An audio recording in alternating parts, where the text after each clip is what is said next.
रात गहरी हो चुकी थी। गांव की गलियों में सन्नाटा पसरा था। सिर्फ कहीं दूर से कुत्तों के भौंकने और झींगुरों की आवाजें सुनाई दे रही थीं। गली के मोड़ पर बनी एक छोटी सी चाय की दुकान कांपती हुई लालटेन की पीली रोशनी में जगमगा रही थी। लकड़ी की बेंच पर दो आदमी बैठे थे।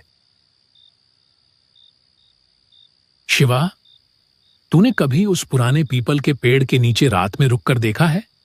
लोग कहते हैं कि वहां सफेद साड़ी वाली औरत दिखती है। कहते हैं वो औरत असल में उसी हवेली वाली है जिसकी बरसों पहले मौत हो गई थी। सुनने में आया है उसकी लाश कभी ढंग से दफन नहीं हुई और उसकी आत्मा भटकती रहती है। हाँ रे, एक बार मेरा चचेरा भाई उधर से देर रात गुजरा था। बोला कि जैसे किसी ने पीछे से उसका नाम पुकारा। मुड़कर देखा तो कोई नहीं, लेकिन पैरों के पास ठंडी हवा का झोंका आया था। उसके बाद कई दिनों तक बुखार में पड़ा रहा। लोग बातें बनाते हैं रामलाल, लेकिन गांव के ही रघुवीर को याद है ना? वही जो शराब पीकर उस हवेली में घुस गया था। सुबह लोगों ने उसे चौपाल के पास पाया। पूरा पागल हो गया था। अब तो दो शब्द जोड़ने की भी हालत नहीं है उसकी। तो क्या तू मानता है कि भूत प्रेत सच में होते हैं? न मानूं तो क्या। आधी रात को गांव के बाहर वाले कुएं पर मत जाना। पता नहीं कौन सी परछाइयां खड़ी रहती हैं वहां। कई लोगों ने देखा है, औरत के रोने और बच्चे के हंसने की आवाजें एक साथ आती हैं। चाय की भाप और धुंधली रोशनी के बीच उनकी बातचीत लगातार गहराती जा रही थी। तभी अचानक कदमों की आहट सुनाई दी। दोनों सहमकर इधर उधर देखने लगे।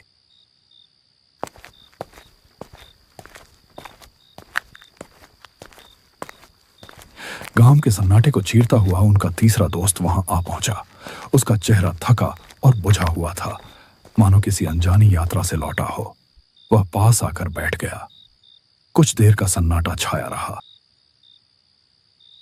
अरे तू आ गया, चल अब माहौल बनेगा। तू ही हमें कोई डरावनी कहानी सुना दे।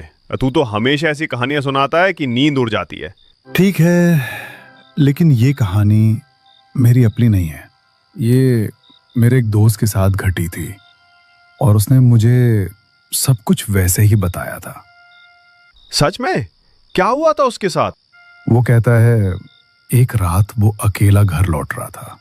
रास्ता सुनसान था, चारों तरफ सिर्फ अंधेरा और ठंडी हवा चल रही थी। तभी अचानक उसे लगा कि कोई पीछे पीछे चल रहा है। फिर धीरे धीरे उसने अपनी पुरानी आदत दोहराई, डरावनी कहानियां सुनाने की। उसकी आवाज धीमी थी, पर हर शब्द माहौल को और बोझिल कर रहा था। उत्तर प्रदेश की घनी जंगलों से घिरा एक गांव है। नाम है भैरवपुर। दिन के उजाले में तो यह गांव किसी साधारण बस्ती जैसा लगता है। खेतों में काम करते किसान, चौपाल पर बैठे बुजुर्ग और कच्ची गलियों में दौड़ते बच्चे। लेकिन रात होते ही भैरवपुर की पहचान बदल जाती है। गांव पर एक सन्नाटा छा जाता है, जैसे हवा तक अपनी रफ्तार रोक लेती हो। लोग दरवाजे खिड़कियां मजबूती से बंद कर लेते हैं, क्योंकि उन्हें पता है इस गांव की रातें किसी और ही दुनिया से ताल्लुक रखती हैं। कहते हैं बरसों पहले इस गांव में एक ऐसी घटना हुई थी जिसका जिक्र आज भी फुसफुसाकर किया जाता है। उस घटना के बाद से भैरवपुर की हवाओं में एक साया बस गया। कुत्तों का एक साथ रो पड़ना, पुराने पीपल के पेड़ से आती कराहटें और उस सूखे कुएं के पास सुनी जाने वाली औरत की चीखें, ये सब किसी भ्रम का हिस्सा नहीं, बल्कि इस गांव की सच्चाई है।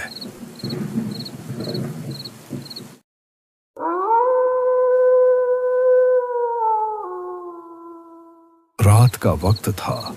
लगभग 10:30 बज रहे थे। गांव में हल्की हल्की हवा के साथ बारिश भी हो रही थी और यहां सूरज के बेटे की तबीयत बिगड़ती ही जा रही थी।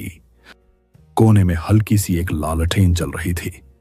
दोनों पति पत्नी अपने बच्चों की तबीयत को लेकर चिंतित थे। सूरज का मन तो था कि वह अपने बेटे को शहर के अस्पताल में ले जाए, लेकिन गांव वालों से उसने जो सुना था उसे सोचकर उसकी रूह कांप जाती थी कि कहीं उसके साथ भी कोई अनहोनी ना हो जाए।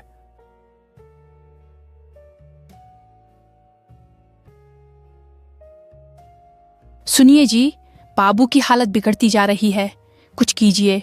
वरना देर हो जाएगी। हाँ, अब और रुकना ठीक नहीं। मैं बाबू को लेकर साइकिल से ही शहर के अस्पताल निकलता हूँ। अकेले? रात का वक्त है जी, रास्ता सुनसान है, मुझे बहुत डर लग रहा है। डर मुझे भी है, पर बाबू की जान से बढ़कर कुछ नहीं।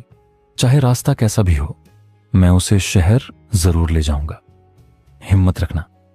तुम घर पर बाबू की मां बनकर दुआ करना। मैं बाबू का बाप बनकर हिम्मत दिखाऊंगा। भरोसा रखना, मैं बाबू को ठीक करके ही वापस लाऊंगा।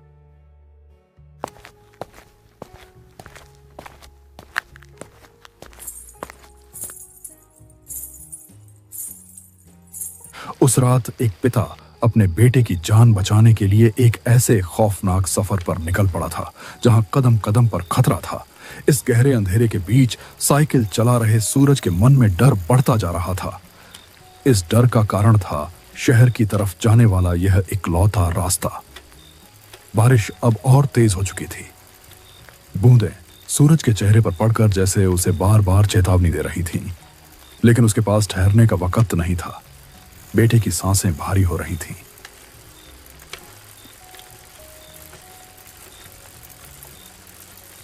और हर पल उसके हाथ से फिसलता जा रहा था। रास्ता सुनसान था। दूर दूर तक सिवाय काले अंधेरे और बारिश की आवाज के कुछ नहीं था। यह वही रास्ता था जिसके बारे में गांव में कई कहानियां सुनी जाती थीं। लोग कहते थे कि इस रास्ते पर रात में कोई परछाई चलती है, कोई अजीब सी परछाई जो साथ साथ चलती है और अचानक गायब हो जाती है। सफर अभी बहुत लंबा था, इसीलिए सूरज अपनी साइकिल तेज चला रहा था ताकि वह जल्दी शहर पहुंचकर अपने बेटे की जान बचा सके। लेकिन अब बारिश बंद हो चुकी थी।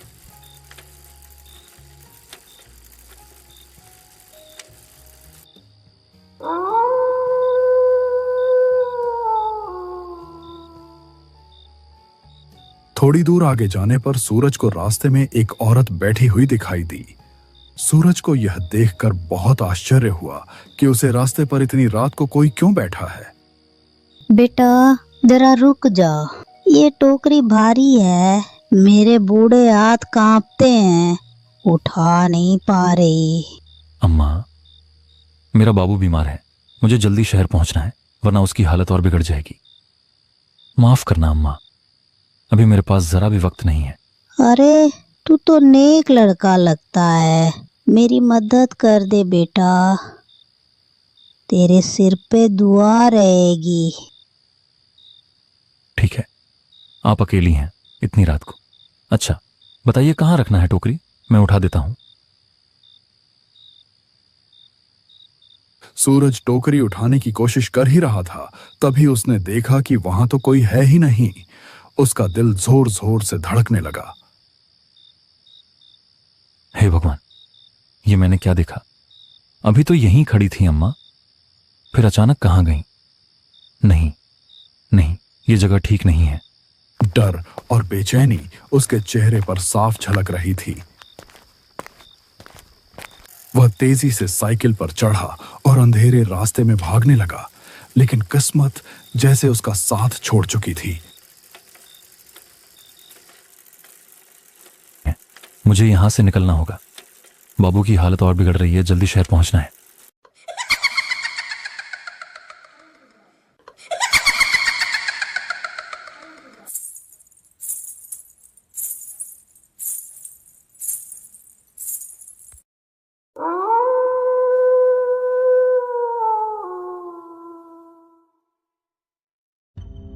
अचानक उसकी पुरानी साइकिल की जंग लगी चेन जमीन पर गिर गई। हे राम, ये क्या हो गया? अभी इस वक्त ही चेन गिरनी थी क्या? अगर मैं यहीं रुक गया तो पता नहीं क्या हो जाएगा। नहीं, मुझे किसी तरह चेन चढ़ानी ही होगी। और सूरज घबराहट में झुककर चेन चढ़ाने ही वाला था कि तभी उसकी रगों में खून जम गया। सामने वहीं खड़ी थी एक औरत, और वह औरत हूबहू उसकी पत्नी जैसी दिख रही थी। उस पल सूरज का मन मानो भर भरा कर टूट पड़ा। अरे तुम यहां कैसे? तुम तो घर पर थी ना, इतनी रात गए? इस सुनसान रास्ते पर कैसे चली आई? मत पूछो, मैंने रास्ते में एक परछाई देखी थी। वो लगातार मेरा पीछा कर रही है। मैं डरी हुई थी, इसलिए भागकर तुम्हारे पास आ गई।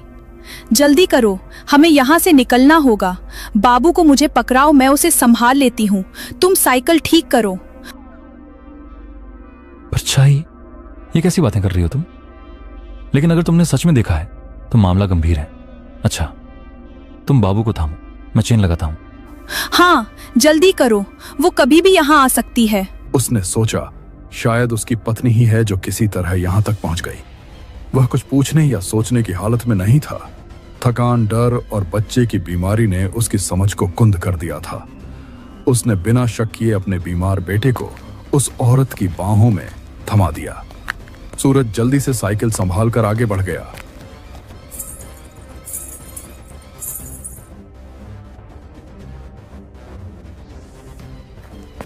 लेकिन कुछ ही दूरी तय करने के बाद उसके मन में अचानक अजीब सा खटका हुआ। उसने कांपते हुए पीछे मुड़कर देखा और यह नजारा उसकी रूह तक को चीर गया।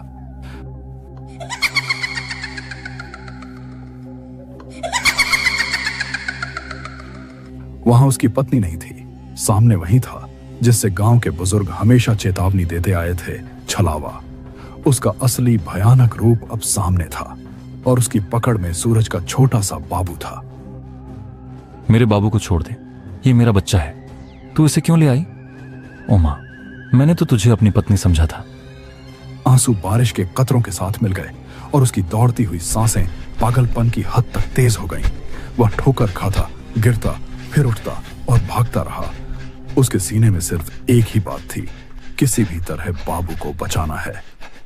डर अब भी था, लेकिन उस डर के नीचे छिपा पिता का हौसला कहीं ज्यादा बड़ा था। मेरा बाबू मुझे लौटा दे।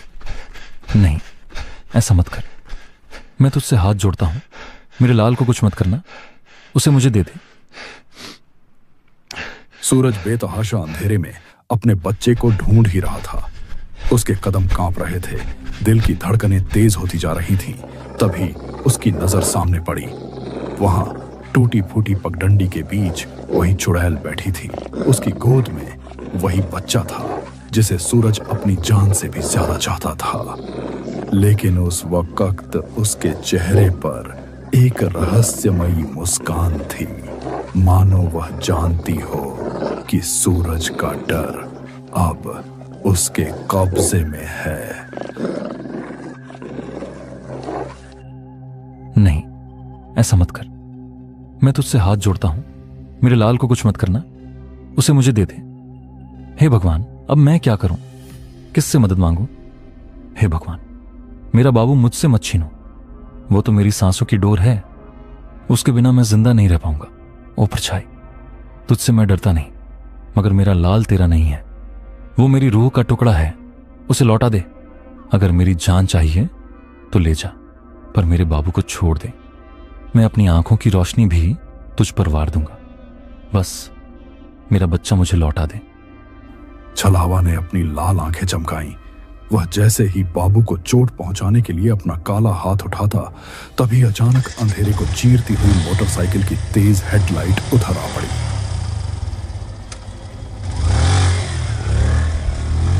हेडलाइट की चमक और इंजन की गड़गड़ाहट ने माहौल बदल दिया।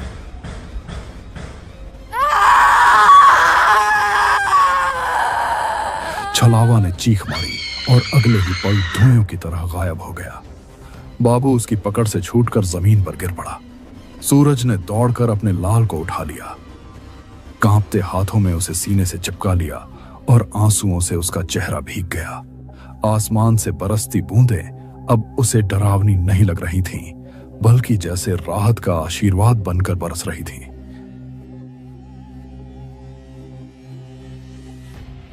अरे सूरज, ये तू यहां इस हालत में? और ये तेरी आंखें लाल क्यों हैं? भाई, तू सही समय पर आया, वरना मेरा बाबू, मेरा लाल मुझसे हमेशा के लिए छिन जाता। किसने छीना था? कौन था यहाँ? वो कोई औरत नहीं थी, वो तो छलावा था। उसी ने मेरी आंखों के सामने मेरी पत्नी का रूप बनाकर मुझे धोखा दिया और मेरे बाबू को लेकर भाग गया। भाई, मैं मर ही गया था डर से। ये तो तेरी बाइक की आवाज थी जिसने उसे भगा दिया, वरना मेरा सब कुछ खत्म हो जाता। छलावा, हे भगवान, मैं तो रास्ते में बस अंधेरे में कोई साया देख रहा था, तभी मैंने गाड़ी तेज कर दी। अच्छा हुआ जो मैं यही रुक गया।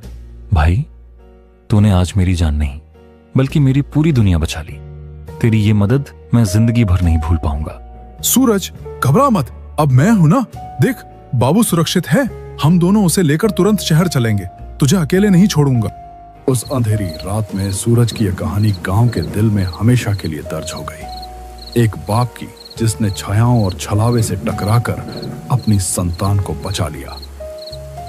उस रात ने यह साबित कर दिया कि डर कितना भी गहरा क्यों ना हो, एक पिता का प्यार उससे कहीं ज्यादा मजबूत होता है।